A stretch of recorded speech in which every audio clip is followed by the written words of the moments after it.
is the little garden in front of my storage shed where we keep our golf cart, and that's Peggy Martin Rose climbing on it. This bed right here is just kind of a conglomeration. It's like plants that I had, but I just don't really know where I want them to go yet, so I just popped them in here.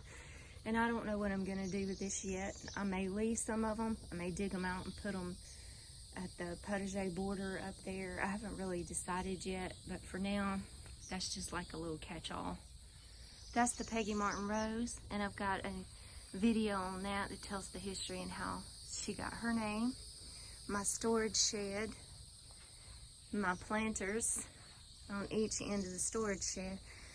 This Cascading Vinca, I am just in love with this. It is so graceful and so beautiful how it just fills up the pot and spills over. I love Cascading Vinca. I absolutely love it in my pots. That's a blue point juniper. So the blue point juniper is my thriller.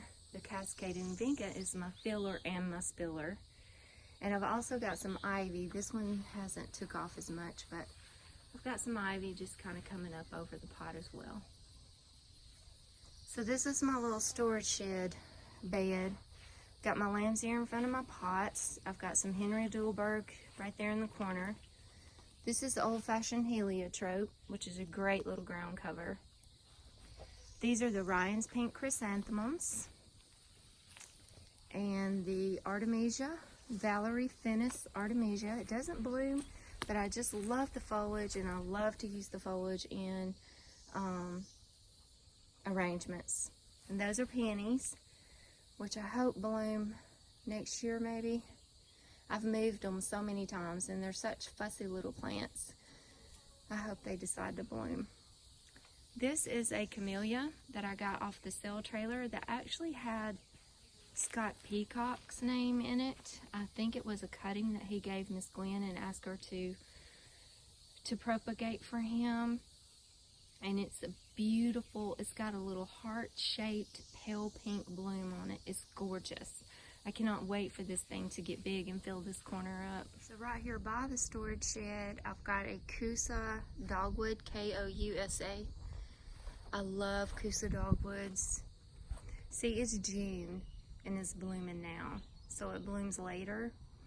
And in the fall, well, you can see the fruit beginning to set right there. When the flower falls off, that's going to be this cute little sweet fruit. Almost looks like a little naughty strawberry. It's going to be a bright red, and the hummingbirds love this fruit. And the fruit is really high in vitamin C and good for us too. So I love the Kusa Dogwood. It's going to be so pretty right here, right by this building, with the forest as a backdrop and the native azaleas as a backdrop. And you'll see that as you come down the driveway and park. In this little bed right by the shed, I've got native azaleas planted in here. I lost one, so I gotta replace it, but they're babies, but they're coming. So that'll be pretty encircling that tree. This is what I'm calling my native woodland walk garden. So as you're walking through, we kind of cleaned out all of this underneath the trees. As you're walking through, we left these two trees so it could be like an entrance into this space. So I'm gonna plant different things all around the trees. I'm gonna encircle all of the trees with different plants. It's gonna be like a walk, and that leads you to this swing, which we love sitting here, and our view is just up the pasture and the orchard. We love sitting here when we take time to sit. But there's the swing, and it's on this big, cool live oak tree. I love this tree. Look at this thing. It's such a neat tree. We've got our swing on here, and I just got a climbing hydrangea from this sale. So this fall I'm gonna plant it at the base of the tree and let it just climb up the tree and go all the way across. climbing hydrangeas is one of the great vines that can tolerate deep full shade and bloom, so that's really going to be pretty.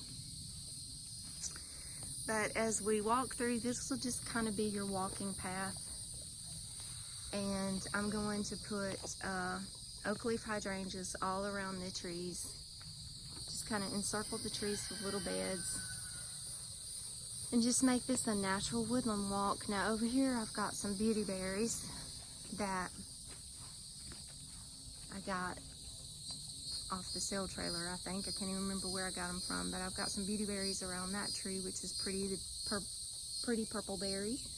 They're native. So I'm just gonna start creating this little natural, native woodland walk garden. And right down here on the edge of it is the bog and the creek.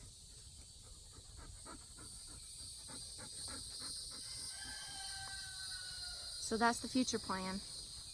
Now my friend called me a couple of weeks ago, said they were tearing down one of the buildings and gardens at the extension center, and if I wanted to come dig up some oak leaf hydrangeas, I could. So she met me over there, and I ended up with like 42 cuttings of oak leaf hydrangeas. I've got those potted up over behind the garden shed, and I'm hoping by this fall I'm going to be able to put them in this native woodland walk. Champ, hey buddy. That's the vision for the native woodland garden walk. I haven't really decided what to call this space yet, so if you guys have any ideas, like if you got any suggestions of what I could call this area, put it in my comments and let me know. Alright guys, thanks for watching. Y'all have a blessed day.